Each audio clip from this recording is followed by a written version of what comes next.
नमस्कार, euritmedia.com पर आपका स्वागत है। मैं हूँ राजेंद्र द्विवेदी। बात मैं कर रहा हूँ तुर्की की। तुर्की ने अभी हाल में 7-8 मई को जब भारत ने पाकिस्तान के आतंकवादी ठिकानों पर हमला किया तो उसके साथ खड़ा रहा और उसने खुलकर पाकिस्तान का साथ दिया। और ये पहला मामला नहीं है या पहला प्रकरण नहीं, क्योंकि तुर्की जो है वो ऐतिहासिक और सांस्कृतिक रूप से पाकिस्तान से उसके संबंध हैं। जब जब मौका आया है कश्मीर मुद्दे पर हमेशा तुर्की ने पाकिस्तान का साथ दिया है। 2019 में धारा 370 का निर्णय लिए गए तो तुर्की ने इसका खुलकर विरोध किया और आलोचना की। 2025 मई में तो उसने अपने सैनिक कमेंट भी दिया पाकिस्तान को। अब सवाल ये उठता है कि जब भारत ये जानता है कि तुर्की हमारे सब दुश्मन को वो साथ देता है तो उससे सामानों के आयात में क्यों हम उसको इसकी लिबर्टी दे रहे। आज मैं उदाहरण बताता हूं कि उसको देखकर मुझे लगा कि देश की जनता हमारे वो ज्यादा राष्ट्रभक्त है सरकारों से। जो सरकार के में बैठे हुए हमारे पुरोधा लोग हैं जो राष्ट्रभक्ति की बात दिन भर रात भर करते हैं, वो उनके कथनी और करनी में बड़ा अंतर आता है।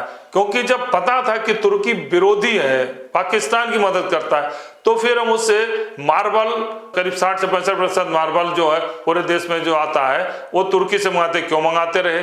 केंद्रीय वाणिज्य उद्योग मंत्रालय का जो लेटेस्ट डाटा है उसके अनुसार देश में सेब जो है 5,57,989 मतलब 5,58,000 लगभग जो है टन सेब का आयात किया जाता था। इसमें सर्वाधिक सेब तो 1,48,616 टन ईरान से था, लेकिन दूसरे नंबर पर 1,24,412 टन आयात तुर्की से होता था। अब आप सोचिए कि 2024-25 में भी इसका 1,24,412 टन आयात किया गया है। और यह आयात ऐसा नहीं है कि भी हुआ।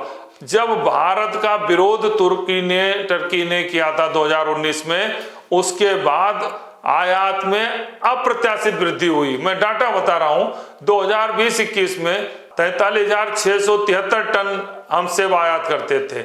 21-22 में ये बढ़कर 93,900 टन हो गया और 22-23 में 107 टन हो गया।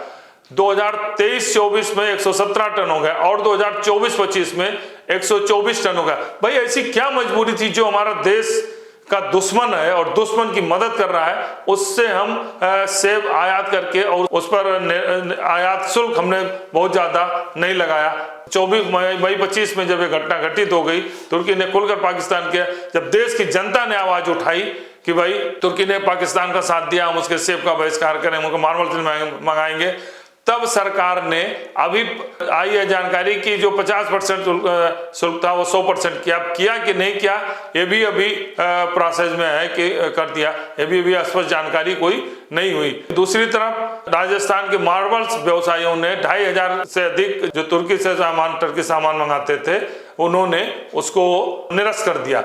तो ये देश की जनता का जज्बा है, हमारे व्यापारियों का जज्बा। दूसरी तरफ हमारे हुक्मरान जो बैठे हुए हैं वो कहते कुछ हैं, दिन भर राष्ट्रभक्ति का लाभ करते हैं, लेकिन निर्णयों में ऐसा नहीं दिखाई पड़ता है। सवाल ये है और ये गंभीर सवाल है, इसका जवाब भी देना चाहिए देश के मंत्रालयों को, वाणिज्य मंत्रालयों को, आयात मंत्रालय को, कि जब तुर्की ने 2019 में विरोध किया था, खुलकर विरोध किया था, तो उसके सेब में और मार्बल्स में अप्रत्याशित वृद्धि क्यों होती गई? हमारे देश के पैसे को तुर्की को भेजा गया जो पाकिस्तान के हमारे विरोध में काम आया। ये गंभीर विषय है। इसलिए मैं कह सकता हूं कि आज भी जब भी सेब खरीदने जाता है तो एक बार फिर पूछ लेता है कि भाई टर्की का सेब तो नहीं है, जनता पूछती है। दूसरी तरफ हुक्मरान हमारे अभी भी सचेत नहीं है, लेकिन जो केंद्रीय वाणिज्य मंत्रालय का जो रिपोर्ट कार्ड है वो निश्चित रूप से बताता है कि हमारे सरकार है उसकी कथनी और करनी में बहुत अंतर है। सेब पर टैरिफ बढ़ाना चाहिए लेकिन हमने नहीं बढ़ाया। इसका परिणाम ये हुआ कि 4 साल में ये 3 गुना हमारा आयात सेब का टर्की से बढ़ा। यह चिंता का विषय है। और एक बार समीक्षा होनी चाहिए। वाणिज्य मंत्रालय या भी आयात निर्यात विभाग जो भी जुड़े हुए हैं उनको देखना चाहिए किस देश से हमें, कौन देश हमारे साथ में खड़ा है, कौन विरोध में है, और हम किसी भी विरोधी देश को जो हमारे देश का विरोध करता है उसको आर्थिक रूप से लाभ क्यों पहुंचाएं। और वहां से अगर कोई सामान आयात होता है तो निश्चित रूप से उस पर टैरिफ कई गुना बढ़ाया जाना चाहिए, जैसा ट्रंप कर रहा है आज की तारीख में। अगर मेरा वीडियो पसंद आता है तो लाइक, सब्सक्राइब और शेयर जरूर करें। धन्यवाद।